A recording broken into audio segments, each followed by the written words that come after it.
making living.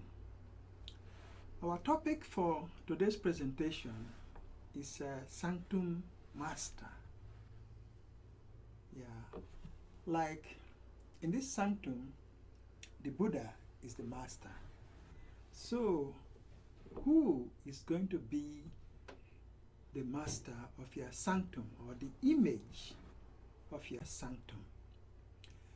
Yeah, this is very, very important, as I said earlier, because the gods, the goddesses, the Buddhas, and the Bodhisattvas and the saviors, they have powers that you can use to solve your problems. So that's why having a Sanctum Master is very, very important. Yeah, so this presentation will help you to decide on a Sanctum Master.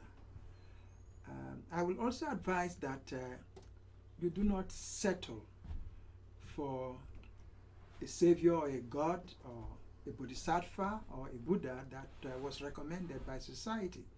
Yeah, you need to do your own research. So this presentation is just trying to let you know that you have options. So you cannot settle. You don't need to settle. Yeah, you want to go for the god or the savior or the Buddha or the bodhisattva that will help you with your problems. Now, the first goddess on the list, on my list, is Yemoja. I really don't know the pronunciation. And this is the image, the picture of Yemoja. Okay, she's also known as Yemaya. Actually, she is an Orisha goddess from the Yoruba religion. Okay, she was transported to the New World during the transatlantic slave trade and manifests in different forms in the Americas. Okay, Yemaya is the ultimate protectress. You know, she can protect you. Okay, she protects her children and specifically favors women with respect to love, conception, childbirth, parenting, and healing. Yeah, and that is Yemoja, the goddess. Okay, the next one I have here is Lakshmi. This is Lakshmi. Lakshmi is a Hindu goddess of wealth, fortune, and prosperity, but she is also an important goddess in Jainism. She also protects her devotees from sickness and adversity. Okay, excuse me. Okay. Then the next one is Saraswati. Saraswati is also a Hindu goddess. She's the Hindu goddess of knowledge, music, art, wisdom, and learning. Okay. She is the mother of the Vedas, and she represents intelligence, consciousness, cosmic knowledge, creativity, education, enlightenment, power, and divine knowledge. She's also the goddess of speech and associated with fertility and purification, and that is Saraswati. Okay, excuse me again. Then next one is goddess Tara. Okay, Tara is a female bodhisattva in Mahayana Buddhism, but she also appears as a female Buddha in Vajrayana Buddhism, or the Tibetan Buddhism.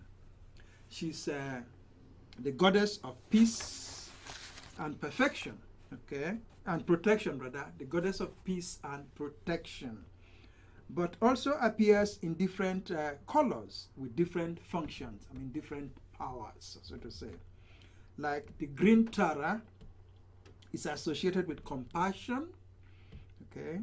The white Tara is associated with compassion, long life, healing, and serenity. Then the red Tara is associated with attracting good things, yeah, to her devotees. Then the black Tara is associated with power. The yellow Tara is associated with wealth and prosperity. And the blue Tara is associated with the transmutation of anger. And that is Tara, the Buddha or the Bodhisattva, depending on where you encounter her. Okay, and this one is Lord Krishna. You know, Krishna is the 8th incarnation of Lord Vishnu in Hinduism, but we mostly associate him with the Bhagavad Gita, where he encourages Arjuna to fight in the battle between the Kurus and the Pandavas. Okay, he is often depicted as the one God and as an avatara or an incarnation of Vishnu. Okay, he is considered as the God of compassion, tenderness, love, and forgiveness. Okay. Then we have Christ. Christ.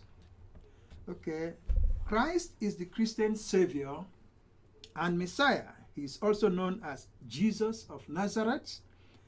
He is mostly depicted as the healing Christ, like the one you are seeing here. Okay. He's also depicted as the crucified Christ or the Holy Christ. He is associated with forgiveness, manifestation, transformation, healing, love, and peace. That is the healing Christ.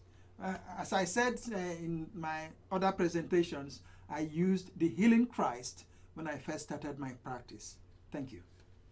Okay. Then the next one is Avalokiteshvara. Yeah. Avalokiteshvara is a celestial bodhisattva. Okay. He is the Lord who looks down with compassion on all beings. Okay. He is known as Chenrezig in Tibet and Guanyin. Guanyin, a female bodhisattva in China. He is associated with infinite compassion and love for all beings. Okay. Then the next one is the Buddha. Okay. Okay, the Buddha is the founder of Buddhism. His name is actually Siddhartha Gautama. He is mostly known for his serene contemplation pose, but he has also been depicted as medicine Buddha, that is for healing, like the healing Christ. Then he's also depicted as a wrathful Buddha, and sometimes he's also depicted as the Buddha with a combination with the union of male and female. He is mostly associated with compassion and wisdom, and that is the Buddha. Okay.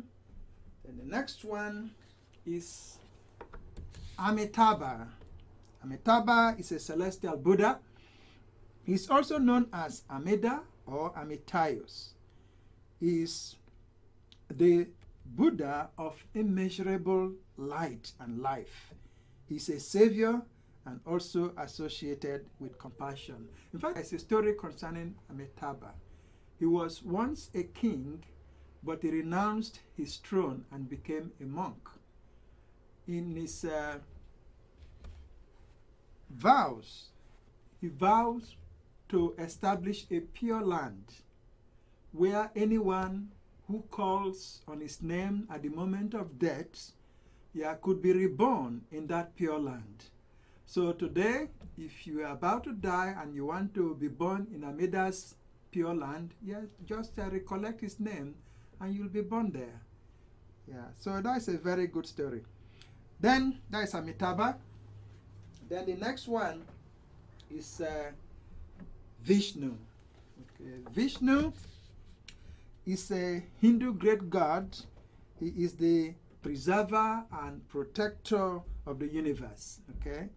He descends to the earth at critical times to restore righteousness. So far, he has come to the earth 9 times and will come again toward the end of the age. He is often associated with creation, liberation, preservation, protection, and strength. And that is Lord Vishnu, excuse me. And finally is Lord Shiva. Okay, Shiva is another great Hindu god. He is the creator, destroyer, and transformer of the universe. Okay, he is often depicted as the half-woman lord, or the lord of the dance, as well as a great yogi. Okay, he is associated with compassion, power, and triumph over the ego. That is Lord Shiva. Okay. These are by no means all the gods, saviors, bodhisattvas, or Buddhas. You are free to check out as many gods as you can. If you want to resolve a personal problem, for example, I encourage you to choose the one that is most likely to help you to resolve that problem. This means that you need to know their specializations, the powers they have. Okay, for instance, if you want to give birth to children, you may choose Goddess Tara or Kuan Yin. And if you want wealth and prosperity, of course, you want to go with Goddess Lakshmi. Okay? Now, a great lesson to learn about the gods is that they are all within us. The gods are all within us. Thus, meditating on a god or praying to a god helps us to activate the powers we need to resolve our problems. Thus, it is very important for you to take time to study each of them and choose the ones that could really bring out the best in you. Okay? If you have resolved your personal problems and you want to continue the practice, in other words, you want to continue meditating and studying in this program, I encourage you to begin the meditation practices with either the Buddha, as you see, or Shiva as the great yogi. Yeah, these pictures or these manifestations actually inspire you. They will inspire you, because by merely looking at the Buddha, for instance, sitting in serene contemplation, yeah, it could inspire you in your meditation practices. So that's why I recommend them. But they are by no means the only ones you can use. In fact, this is your practice, so you can choose whichever God or Bodhisattva or Buddha or Savior you like. Yeah, it's your call.